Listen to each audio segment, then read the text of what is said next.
Well known that guide dogs provide a vital service to the blind, and now one owner is hoping to return the favour. Joanne Roberts lost most of her sight 12 years ago. For the last 7 years, she's been helped through life by her black Labrador, Uska, and she's now written a book from her dog's perspective. It's called Confessions of a Guide Dog and is out as an e-book and audio book. Both Joanne and Uska are here, as you can see. Hi, thank you for joining us on Sky News. Seems pretty relaxed, in harness, so obviously working. Well, after a fashion. Tell us what happened to you and what difference Uska made. Well, I've been blind for about 3 years. I got it through having type 1 diabetes from when I was a young teenager. By the time I was 34, I lost my sight over a period of about 6 months. And I spent 3 years rehabilitating to the whole situation, trying to cope on my own, almost a prisoner in my own home, not wanting to go out because just the sheer terror of falling over, falling down holes, falling onto the road.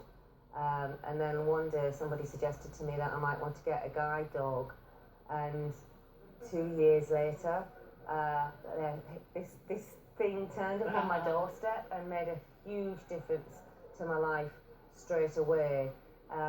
It was like a bond that was always meant to be. As soon as I saw him, and as soon as he came up close, he licked my face, and that was it. He was mine for life. Tell us about the book. Right, well, I wanted to write the book because Uska's, he's getting on a little bit now. He's nearly retirement age, and I wanted to show people exactly what he meant to me in a pretty vital year of my life. The first year that I had him, I went from being single and a diabetic and blind to 12 months later I had a guide dog, I was married, and I had a pancreas-only transplant. So it was a massive change, and I wanted to show that change in a way that people would maybe understand it without being overpowered by the emotions. So who best to tell it than the one who'd seen it best, my guide dog. And I've spent so much time with him over the years. I felt like I knew what he would have been thinking over various disasters that we did have. He certainly was a brilliant guide dog, but I wasn't a very good guide dog owner, so he ended up in all sorts of hitches. So I wrote the e-book to do that, and also I wanted to raise funds for guide dogs to try and sponsor another guide dog and actually call it Uska the Second. And within all of that, Audible Books got in touch with me and said they'd like to take over doing an audio book version of the book so that we could make it available for other blind people to listen to. So what do you want to achieve from the book?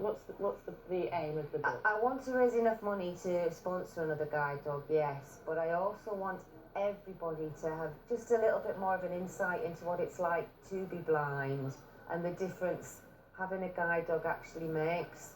The independence and the freedom the animal brings back to you, and the sheer, absolute, wonderful companionship.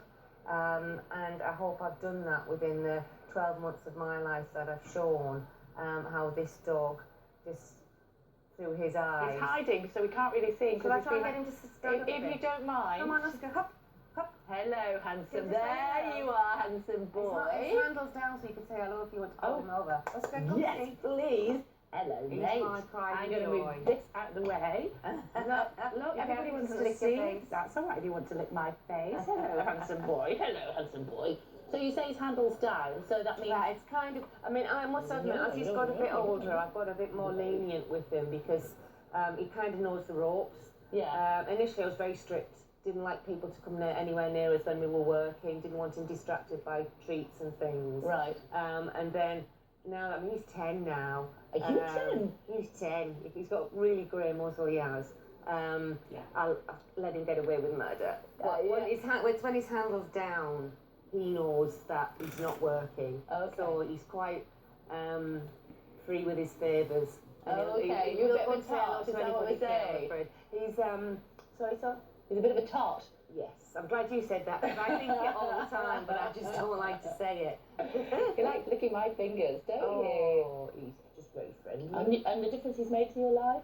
What? It's 100%.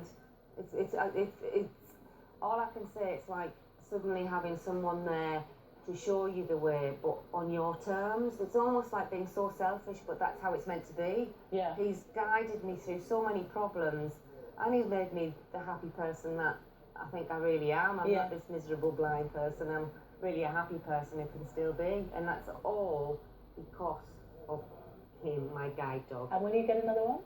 Well, I'm on a waiting list now. I mean, the thing with guide dogs, there's always a huge waiting list. I mean, they're totally funded by charitable donations, so they're always limited on what they can actually do.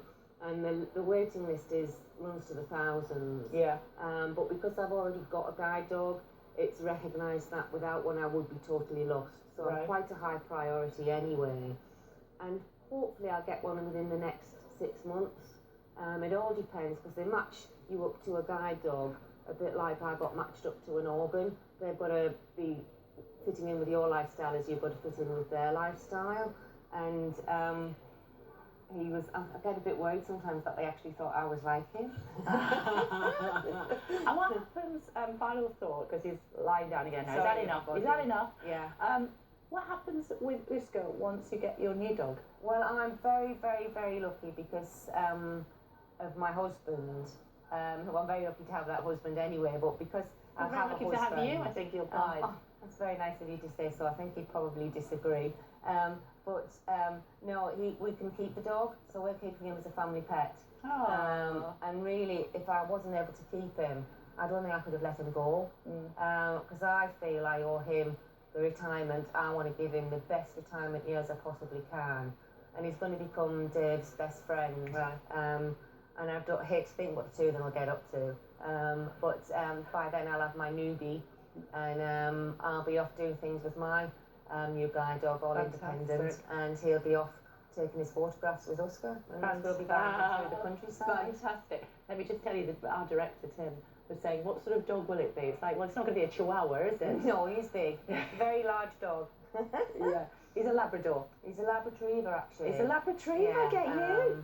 But he's very much more Lab than Retriever, in as much as he is the greediest Labrador I've ever known, and that's been a bit difficult over the years. Do you think we could get him to get up one more time before Certainly. Uska, come on, lazy bones. Hello, mate. Backing up, backing up. There you go, there you go. He does play up to the camera quite a bit. Yeah, we can see that. Come on, let kiss. Oh, absolutely lovely. Thank you so much. Confessions of a Guide Dog. A Guide Dog. Great. And it's an audio book and an ebook. On Audible. Can I say it? Audible.co.uk/Uska. Uska, U-S-K-A. Great. Thank you so much. Thank you. Thanks a lot. Thank you.